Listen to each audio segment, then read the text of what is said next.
Hi, good evening everybody. Welcome to Inside the Numbers. Sorry guys, I've been busy. I'm going to be busy all week. My hands are going to be in paint all week long. I'm going to try the best I can to put up some videos for you. I know there's a big day coming around the corner. I wanted to discuss a few things. I'm going to pump out a few videos tonight. I'm late, but I'm better late than never. I'm going to get some videos out today. I'm going to put a new segment out tonight as well. So you let me know what you think of that. It's just a little of my twisted humor. Okay guys, I want to talk about drafted players, okay? This does relate to the Sabres, so I want to talk about drafted players. Many times you guys have thrown, hold on, my Rosie, get out of there. Come here. I'll let her say hi, guys. All right, there she is, guys, there she is. My little munchkin's with me. There she is. All right, you go play and let Daddy do his thing, okay?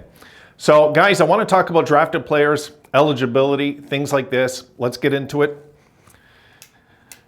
It's a bit messy, bear with me, but I'll go through it as quick as I can. So I'm going to go through the three breakdowns, okay? We're going to start with the CHL, which most of you know as the WHL, OHL, or the QMJHL, and as we all call it, junior, right? Most of us, at least out here in Canada, I refer to it as junior. I just do.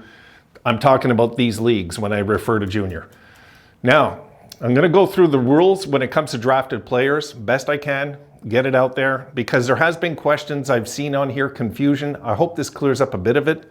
And this is to the best of my knowledge too, guys. Some of it, I'm sure I'm right, but some of it I might be off by one thing. I don't think I am. I'm pretty sure I'm right about most of this. Okay, a junior player cannot be assigned to the American Hockey League till they are 20. The cutoff date, guys, is December 31st, okay? So if you go and look, Matthew Savoy is born January 1st. He's off by one day. So Matthew Savoy is playing another year in Winnipeg or in the NHL. It's one or the other. It's a Winnipeg Ice, or unless he's traded down there for some reason, or the Buffalo Sabres. There's no AHL happening. And people say, well, he played last year. Yes, but the season was over. He was on loan over there. That's all that was. It doesn't mean Matthew Savoy will not be in the American Hockey League this year. Let's just leave it at that. And they can't, once he turns 20, that's a whole different thing. But right now, he's not eligible, okay? So when the draft age was dropped from 20 to 18, this rule was put into place, okay? Because to make sure NHL teams would not just draft and send players to the AHL. They don't want just players getting drafted and shipped over to the AHL. Guys, I'm one of those, I would love to see the draft be 19 years old, not 18. I really would. How often do we draft players and we just say they're just not ready? And it's even a bigger guessing game because you don't know for sure what some of these players are going to become. Look, when we drafted a Nylander in Buffalo, it didn't work out at all. You know, by the time he was 20, I think we would have known not to draft him, is what I'm saying. I don't like the 18-year-old draft, and I'm not a big fan of it, guys. To be honest, I think players are drafted way too young. I just do. My own opinion. Okay. That's to make sure to draft and not send players to the NHL. This kept the CHL, the junior leagues, populated with good or close to NHL-ready talent. You got to remember something. They got to sell tickets there. You know, you start taking all their good players and just shoving them in the American Hockey League. Think about it. What does that do to them? It destroys the leagues out there. And that's a deal that they have with I forget what the agreement's called. It's called I should have looked that up, but there's some agreement that they have in place with the Canadian Hockey League that they cannot just take players and just bring them and put them in the AHL, not until they're 20. Okay? So that might clear some of the air for some of you guys that are a little confused why if Savoy's not on the Americans this year. You'll understand why. It's not because of Adams, it's because of the rules. They can sign their entry-level contract once they are drafted. I think most of us know that. And 10 games burns 1 year of eligibility of their ELC, their entry-level contract. 1 year takes 10 games to burn it, okay? That's the best I don't want to cover this forever, guys. I want to keep this video going. That covers the junior leagues. And for a lot of folks out there, they're a little confused why it's not the same with certain things. Well, we'll go over that. European leagues. If under contract, those contracts, and this is where my writing gets ugly, I know. These contracts must be fulfilled before coming over. So let's say you draft somebody, they can be under contract out in Europe, and you cannot, look at Mishkov. That's a perfect example. I forget what his contract is. I think it's 3 years or something. He can't come over. Even if he's drafted and he wants to play in the NHL, he can't. He's under contract. Not that he'd be probably in the NHL for another year anyway, but he's, it's just one of those things that you got to take into consideration when you're drafting somebody in a European league. And some sign new deals overseas instead of starting in the AHL. And people say, why? Well, the Knicks reason. There's a money decision because some of those contracts they're making out there, guys, are in the hundreds of thousands, not the tens of thousands, 5 or 6 digit income. It's pretty easy for them to have control where they go, and the parent club, the Buffalo Sabres, let's say, draft somebody, he's out in Europe, and they want him to come over to the AHL. He can just re-sign a contract out there and make that money and develop out there, which we've seen players do.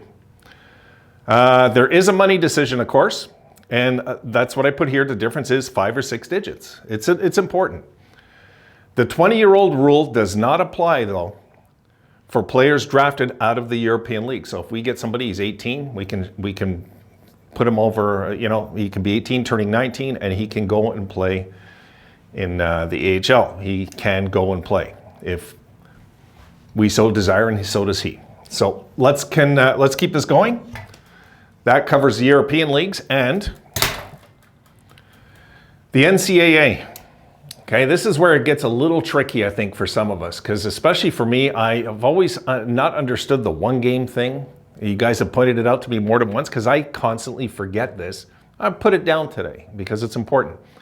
Now, the NCAA, the way it works, you have your first year, freshman year, second year, sophomore, third year, junior, fourth year, senior.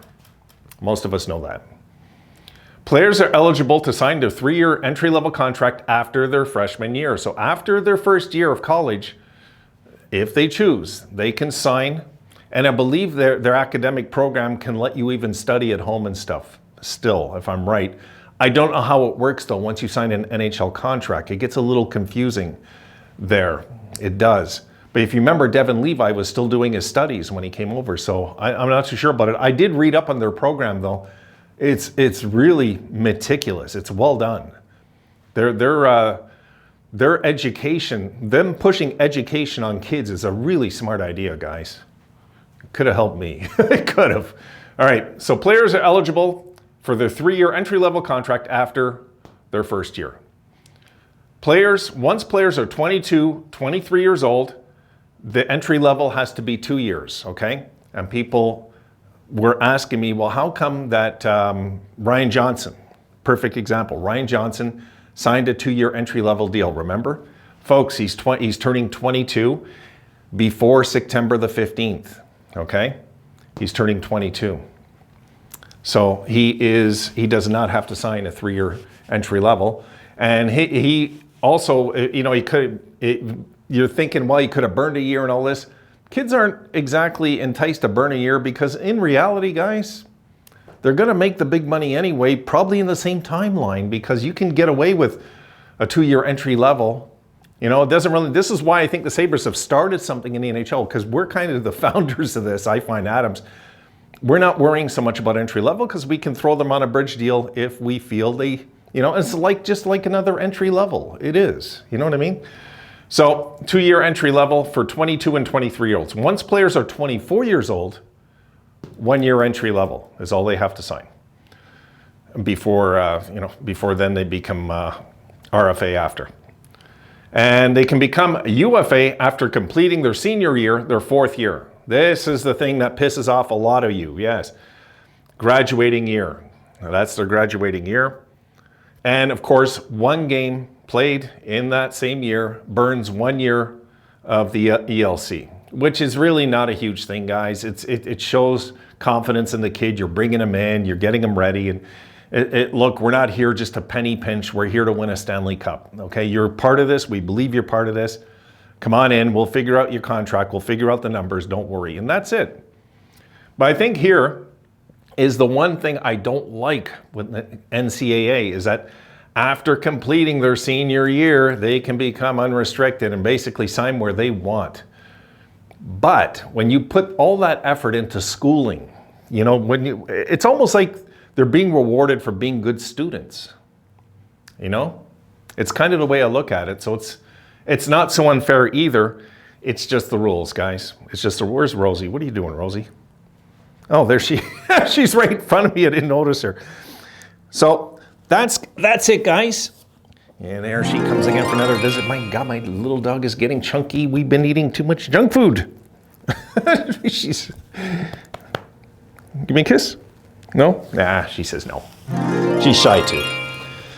All right, guys, done for this one. I hope that explains some of maybe the questions you have when it comes to the drafting and the rules, and because some of this stuff can get very confusing. It's like, if there's anything that confuses me, guys, it's the waiver wire. It just confuses the hell out of me still to this day. It's one of those things, I can't put my head around how waivers works. Even though I've read it and checked it, and it still confuses the hell out of me. So for some of you, maybe this answers some questions, maybe.